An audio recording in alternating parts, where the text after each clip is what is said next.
Praise lord. Thanks for this opportunity given by brother Abhishek and brother ప్రభుత్వం. మీ అందరినీ కలుసుకోవడం చాలా సంతోషంగా ఉందండి. ఈరోజు చాలా షార్ట్ మెసేజ్ చూద్దాము. సో ఏసఐ గురించి మనం ఈరోజు తెలుసుకోబోతున్నాము. అవి వెంకటేష్ అంటే ఏంటో కూడా మనము ఒక 2 వర్షెస్లో మనం చూడబోతున్నాం. అంతకు ముందు ప్రార్థన చేసుకొని మనము స్టార్ట్ చేసుకున్నాం. ప్రేమ నమ్మకం కలిగిన ప్రభా నీకేమన్నా తండ్రి గుర్తుపట్టి ఈ వాక్యం హృదయాలు ఫలింపు చేయండి. అయ్యా దృష్టిలో ఎత్తపోకుండా కాపాడండి తండ్రి. మీ రక్త ప్రోక్షణ కిందికి తండ్రి నైనా తండ్రి మమ్మల్ని తీసుకురమ్మని వేడుకొచ్చున్నాను తండ్రి. నన్ను మరోపరిచి తండ్రి నైనా నీవు మహిమ పొందమని వేడుకొచ్చు. అపవాదికి నయపరిచి మీరే మహిమ పొందమని వేడుకొచ్చు. వేసినాను వేడుకుంటున్నాను తండ్రి. ఆమేన్. ఓకేనండి, కీర్తనను 103 చూద్దాము. నా సంఘటనలన్నీ కుదుర్చువాడు సమాధిలో నుండి నా ప్రాణంను విమోచించుచున్నాడు.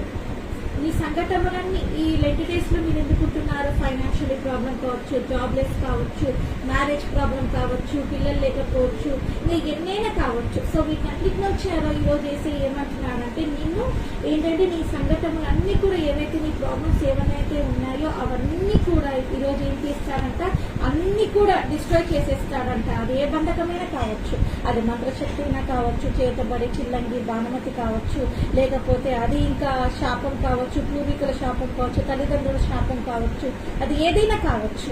ఈరోజు వాటిని అన్నిటి నుంచి కూడా యేసయ్య నీకు సంపూర్ణమైన విడుదల ఇస్తాడంట. ఈ 40 days ఉపవాస ప్రార్థన అనేది చాలా మంది ఏంటంటే ఆచార భక్తితో ట్రెడిషనల్ గా చేస్తూ ఉంటారు, కానీ వాళ్ళలో క్షమాపణ అనేది ఉండదు. ఊరికే చేస్తూ ఉంటారు, క్షమాపణ అనేది ఉండదు, కానీ జస్ట్ చెయ్యాలా అని చేస్తారు. మళ్ళీ ఈ 40 days ఉపవాస ప్రార్థన అయిపోతూనే మళ్ళీ వాళ్ళు వాళ్ళ మామూలుగా వాళ్ళ ఆచారాలలోకి, వాళ్ళ బ్యాడ్ హ్యాబిట్స్ లోకి, లైక్ స్మోకింగ్ కావచ్చు, డ్రింకింగ్ కావచ్చు, ఆల్కహాల్ కావచ్చు, వాళ్ళు ఎంటర్టైన్మెంట్ కావచ్చు, లేకపోతే తిట్టుకోవడం కావచ్చు, బూతులు మాట్లాడుకోవడం కావచ్చు, అభిషారము వ్యభిచారము ఏమైనా కావచ్చు. సో వీటిలన్నిట్లో నుంచి కూడా అన్నిట్లో మళ్ళీ ఎంటర్ అయిపోతూ ఉంటారండి. ఏంటంటే ఈ 40 days అనేది చేయడం తప్పు కాదు, కానీ నువ్వు చేసేటప్పుడు నీ నమ్మకంతో చేయాలి. నీ ప్రాబ్లమ్స్ అన్ని యేసయ్య కుదురుస్తాడు, అంటే ప్రాబ్లమ్స్ అన్ని సాల్వ్ చేస్తాడని నువ్వు నమ్మాలి. అలాగనే సమాధిలో నుండి నీ ప్రాణంను విమోచించుచున్నాడు. హల్లెలూయా. సమాధిలో నుండి అని అంటే నీ ప్రాణం విమోచిస్తున్నాడు అంటే నీ జీవితం ఒక సమాధిగా ఉంది. సహోదరుడా, my dear brother and sister, నీ జీవితం ఒక సమాధిగా ఉంది. ఎందుకంటే నీ జీవితంలో ఎక్కడ చూసినా ఫెయిల్స్ ఉన్నాయి. జాబ్కి వెళ్తే జాబ్ లో ఫెయిల్ ఉంది, మ్యారేజ్ చేసుకుంటే మ్యారేజ్ లైఫ్ లో ఫెయిల్ ఉంది, ఇంకా అన్ని విషయాలలో ఫ్యామిలీలో ఫెయిల్ ఉంది, అన్నిట్లో ఫెయిల్యూర్ గా నువ్వు ఉన్నావు. సో సమాధిలో ఉన్నట్టు నీ బతుకు ఉందన్నమాట. చాలా మంది ఆర్థిక ఇబ్బందులతో నలిగిపోతూ, అప్పుల వాళ్ళతో పీడింపబడుతూ, ఇంటి మీదకి వచ్చి వాళ్ళు హెరాస్మెంట్ చేస్తే సూసైడ్ చేసుకున్న వాళ్ళు ఎంతో మంది ఉన్నారండి. సో అట్లాగా సమాధులలో కూరుకుపోయి కొన్ని జీవితాలు సమాధులలో ఉండిపోయినాయి. సాతాను బంధకాలలో వాడు నిన్ను బంధకాలలో పెట్టేసి నేను చిత్రవద చేస్తూ ఉన్నాడు. సో ఈ రోజు ఆ సాతాను నిన్ను సమాధి చేసినాడు కదా, ఆ దుష్టుని వాణ్ణి యేసయ్య తన అగ్ని చేత కాల్చివేసి ఈ రోజు నీకు ఏమిస్తాడంట అండి, నీ ప్రాణంను విమోచింప చేస్తాడంట, నీ ప్రాణంని కాపాడతాడంట. నీ ప్రాణం ఎవరిది? నీ ప్రాణం ఎవరిది? యేసయ్యది. యేసయ్య ఇచ్చిన ప్రాణం కాబట్టి యేసయ్య కాపాడతాడు. నీ ఆత్మ ఎవరిది? అది యేసయ్యది. నీ శరీరం ఎవరిది? అది యేసయ్యది. నీ హృదయమే యేసయ్యకి ఆలయమై ఉంది.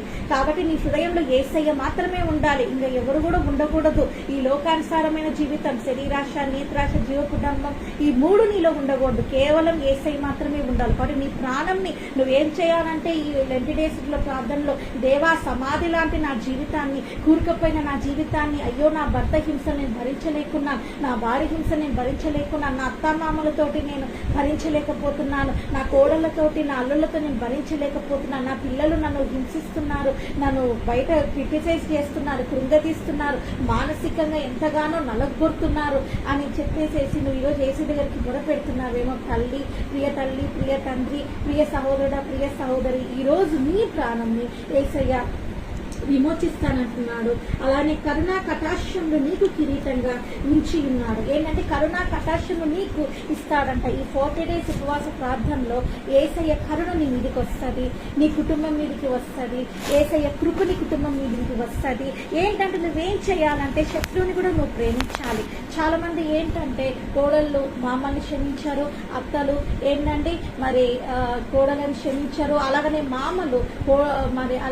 మామలు మరి ఏంటంటే అల్లుల్ని క్షమించరు, ఇట్లాగా తల్లి బిడ్డని క్షమించరు, కొడుకు తండ్రిని క్షమించరు, ఇలాగా ఉంటాయి అన్నమాట.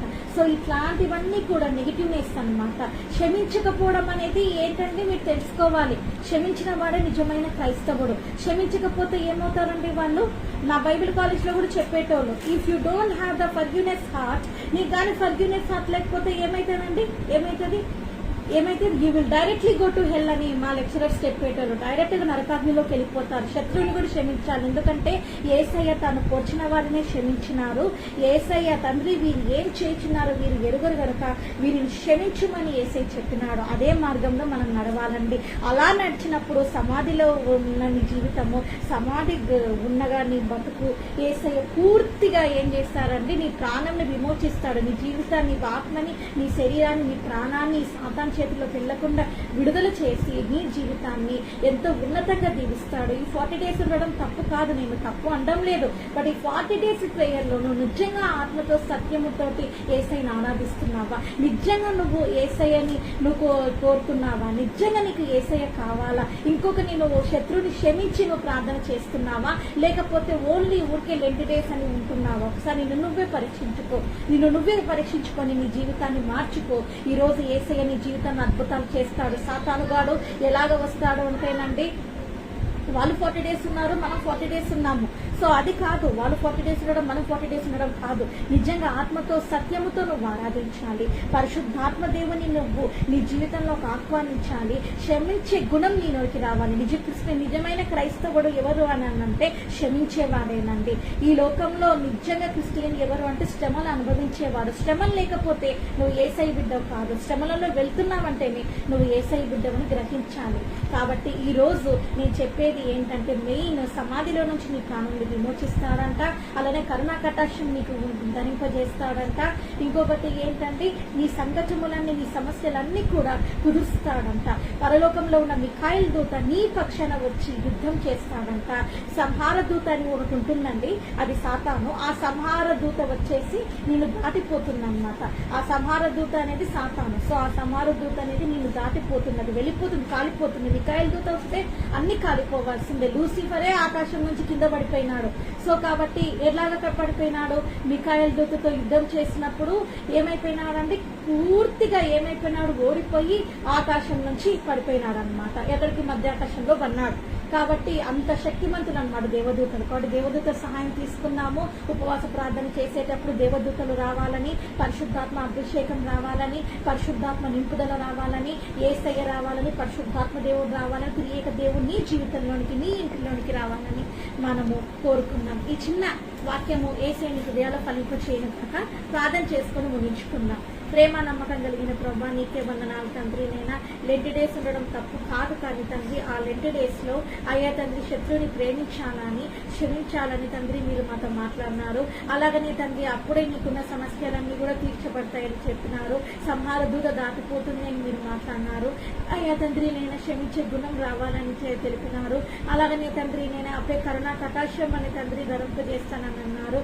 అయ్యా సమాధిలో నుంచి ప్రాణాన్ని విడుదల చేస్తానని చెప్పినారు. కాబట్టి నేను ఈ వాగ్దానాలను తండ్రి బిడ్డల పక్షాన్ని నెరవేర్చమని, ఇన్ని రోజులకి నన్ను లైవ్ కి నడిపించినందుకు నీకే స్తోత్రం. రెగ్యులర్ గా లైవ్ స్ట్రీమ్ కి వచ్చేటకు సాయం చేయండి. వైఫై మీరు రెగ్యులర్ గా నాకు ఇచ్చినప్పటికీ రాలేని అనారోగ్య పరిస్థితి బట్టి క్షమించి నన్ను తండ్రి నన్ను స్వస్థపరిచి అయ్యా లైవ్ కి కరెక్ట్ గా Monday to Friday వచ్చేటకు నీ కృపను దయచేయమని వేడుకొంచు. విత్తబట్టి నీ వాక్యాన్ని హృదయాలు ఫలింపచేయమని, అపవాది ఎత్తిపోకుండా తండ్రి నైనా మీరే కాపాడమని వేడుకొంచు. నీ రాకడ ఆలస్యమైతే తండ్రి నైనా మరి ఒకసారి అయ్యా తండ్రి నీ వాక్య విత్తపట్టకు తండ్రి నైనా సహాయం చేయమని వేడుకొంచు. ఈ అవకాశం ఇచ్చిన అభిషేకాన్ని ప్రభు కిరణాన్ని ఇక్కడ వాక్యం చెప్తున్న దైవజనందరూ దీవించి ఆస్వాదించమని వేడుకొంచు. ఏసునామమున వేడుకొంచున్నాను తండ్రి, ఆమేన్.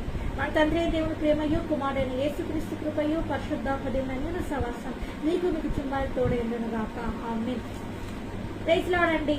మళ్ళీ మండే కలుసుకుందాం.